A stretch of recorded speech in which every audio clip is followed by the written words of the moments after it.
Hey, buddy, did you know that fibs just aren't enough?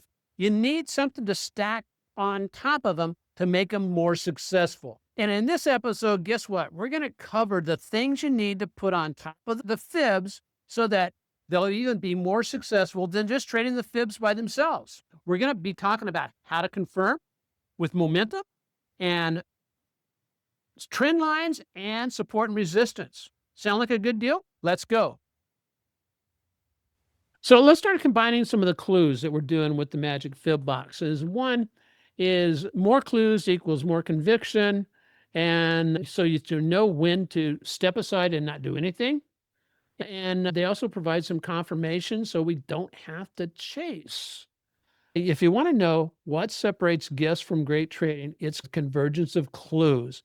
Every time when I mention the words look to the left, I'm looking for other clues that there's a level of support, where a trend line would be, where a moving average would be, and prices are approaching that. And so the more clues, 2, 3 different clues, if they start to converge, it gives us more confidence. And so I'm looking to layer on about 2 to 3 confirming indicators such as trend lines, TSI, moving averages. Volume spikes, not so much, but if I were trading an unknown entity, I would be taking a look at volume spikes. Since we trade, majority of the time, we trade either top 5 growth stocks, and I sort them where I don't trade anything that doesn't trade 500,000 shares per day. And I know my leverage ETF trade millions and millions of shares per day. I don't have to worry about volume spikes as much, and I don't have to be so concerned about it. So I just basically I'm looking for agreement between price action and where my fib box zones are. One of the things that when you see it, though, you will see prices start to go sideways and the fibs start meaning less. And you'll see there is no trend of the moving averages. There's no trend, and you'll just see things bouncing from high to low, and it just goes sideways. And when that happens, again, the fibs do not work as well. So let's go ahead and start looking at some of these stacks to help everybody build their conviction muscle. So let's go ahead and take a look at the charts again. So one of the stocks that we've been trading or interested in trading here recently is NNE. It's a newer entity, of course. It's the small modular reactors. And what I find very interesting about this is I can go either, let's just take a look at how this is in fact work. First of all, I'm going to grab from this in the past so that we can project it forward to see how accurate things were on hitting their targets. So I'm going to go ahead and drop my fib in here, and I'll tell you what I'm looking for. High, low, high, low. There we go. So let's, first of all, start counting some of the clues on the weekly chart here. When I look at these, I'm in here. I'm looking at, here's my TSI. Here's my level of support. And then all of a sudden, pow, I take off and I get a really nice move to the upside. So I can say, yeah, I'm in a strong trend to the upside. But let's start looking at on this particular thing, since I'm moving back up, what do I expect? And here's a question for you guys. What do I expect from my golden magic fib box if I'm going up towards the past high? What do I expect? What do you expect your golden magic fib box to be? Support or resistance? Your resistance. Right on. That's where to pull back. Yep. And sure enough, if we take a look at this, what we see, and again, let's go ahead and just draw in our magic fib box. So my magic fib box on this one goes from here down to there. And there's one that'll blow your mind. There we go. There's our magic fib box, our golden magic fib box. So price actions took off from down here. And sure enough, as soon as we move into the magic fib box, the first time we breach the 50, it drops and falls back. It breaches it, but it doesn't close up through the 50. You can see it was having some issues right here when it hit the 38% retracement. And then as it pushed on up to the 61.8% extension, sellers came in. When I look at this chart, what do you see? What does that tell you? And what kind of questions should you be asking yourself? Is you see that pattern right there where it breached above it, but then fell back down below it. What is that candlestick right there and the magic fib box telling you? It's a reversal pattern. Okay. But what does it tell you about the people in the market? What are the people in the market doing right there? They're keeping the price, but they're selling off to keep the price within, but they're trying to push the price below the magic fib box. And you're absolutely right. It tells me that people, other traders, were watching that level, especially how decisive that sell-off is. People were watching the zone around the retracement of 1/3 to 2/3, the magic fib box. They were watching that zone, and sure enough, they start taking profits and they drive prices down significantly. But where does it go to? It goes right back down to the support level of the bottom of the fib box and the moving average. This is the weekly moving average. And so that gives us confirmation. It's going, oh, okay, wait a second. This could continue to move higher. Later on, as you see, as it pulls back over here again, I'm gonna move things here for a second. I'm gonna leave that fib box in there for a second. I'm gonna go down to, okay, I'm gonna go down to, from here, down to that low right there. Now let's start making up. Now what is this telling us? Go ahead and just draw in a new magic fib box. Okay. One of the things I can do is I can replace the old magic fib box. It really leaves your chart cluttered if I don't remove that. And so I'm going to go ahead and pull that out of there. And I'm going to get rid of that one. So look what takes place from there. This pullback down to almost a 23.6% retracement. I won't say rare, but that usually speaks to extreme weakness in the entity. And so it got down very low.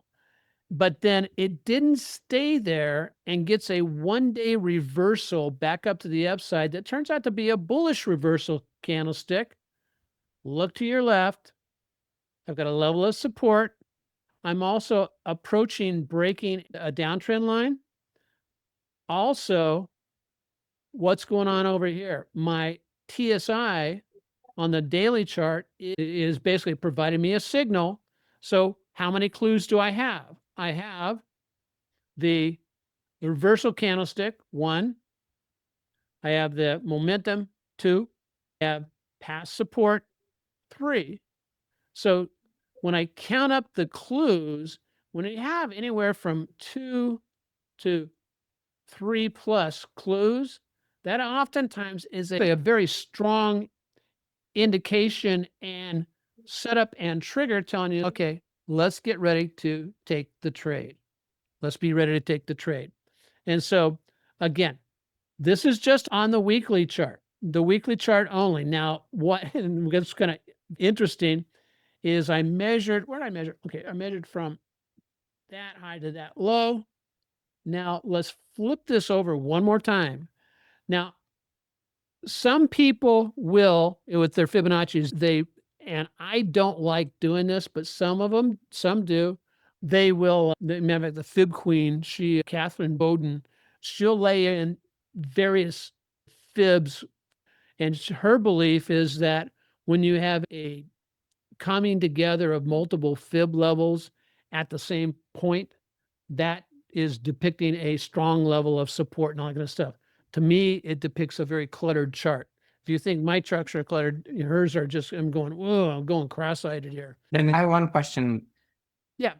That's okay, you removed it, but so would you wait till on the weekly to buy it on that reversal candle, or do you wait till it crosses the 8-week if you were going to do the trade on this? That's a great question. Are you talking about this area right here? Yeah. Okay, that's a great question. Let's take a look, because that right there, it corresponds to, see where that corresponds to? That corresponds to that. Now let's see. So on the weekend, would I buy that one? And the answer to that, if I go over to my daily and look at my setup here, the answer would be I might. I definitely might, because let's see, that was the week of, let me get 4/21/25, and that may be that day. Can't remember if it does. Where did it kick? 4/23. 24. Okay, so right there is a Monday. Okay, at the end of the week, I'm getting that. So the end of the week is 4/24 and 4/25, actually 4/25. And so in reality, if I'm watching this, I had a signal right here to buy it off the daily chart. If I miss that buying off the daily chart, what would I do? I would basically look at, I know that's a bullish candlestick, so I can apply my process where my TSI is crossed up on the weekly, definitely have a signal, buy signal on the daily. I could look for, if I miss it going into Friday, I could say, what, I'm looking for a pullback to where? Approximately the 8-day moving. Okay, from there, what we can do is, let's start. We see that how it works over on the weekly chart. What about how well it works over on the daily chart? And this is where we start having a little bit of fun. I think it's all fun, but let's measure to the downside to give us an idea. How far is this extension right here from that high? Because this is from low to high. Now, this time I've been measuring the fibs from low to high. Now, if it's performing the downtrend, where do you expect the extension to be? Give me a number. How far is this extension down here? From here to here.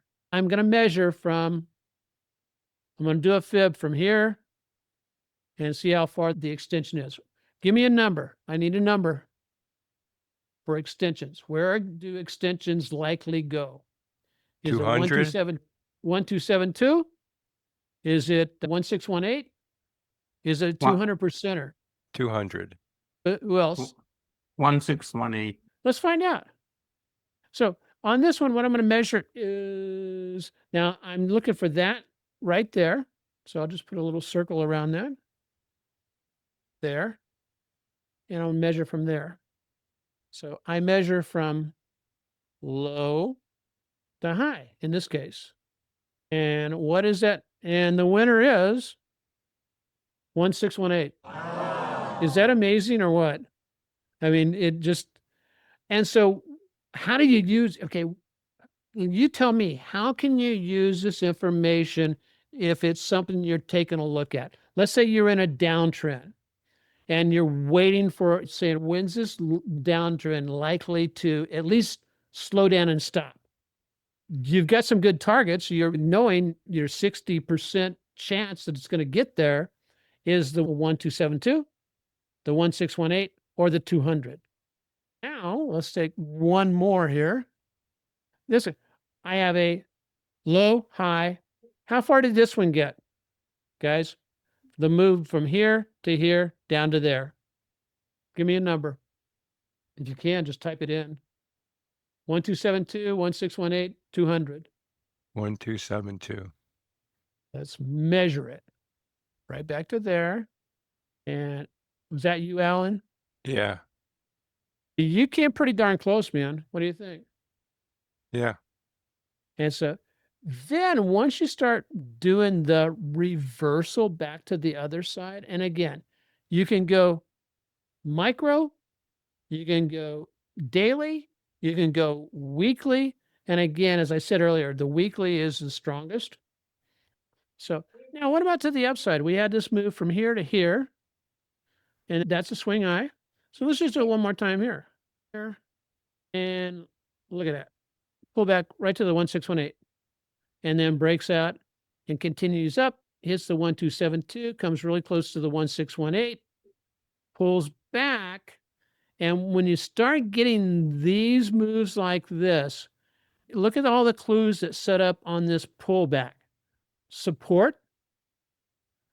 TSI has actually moved on by this time. Reversal hammer, excellent, bouncing off the 100%. And it gives us another opportunity to jump on a potential trade on that pullback there, because by this time we've shifted up into a stronger uptrend. The next one I want to do is, sometimes it's hard to pick them. So I'm going to go from here and I'm going to go down to here. Now on this particular one, as you can see, I overshoot the bond of the 38%. Yeah. Depending on how you draw them, it'll be either 38 or so. That was a 38% retracement, means it fell all the way down to 38% of the total move. And then it bounced up from there. So on a situation like that, what I could be waiting for is I had a hammer, but then it didn't fulfill the next day. Then I get a move up on this day. My TSI crosses. Clue 1, off support, crossing and look to your left, breaking through a level of support on the Fibonacci. Clue 2 or 3. And so there again, 2 to 3 clues that we're heading up higher. Hey, my Fibonacci buddy just picked up a copy of my book, Trade Your Way to Freedom, and he is just hopping with so much excitement. The link will be down in the description on how you can get your copy. Did you like it, Bunny? You did. That's good.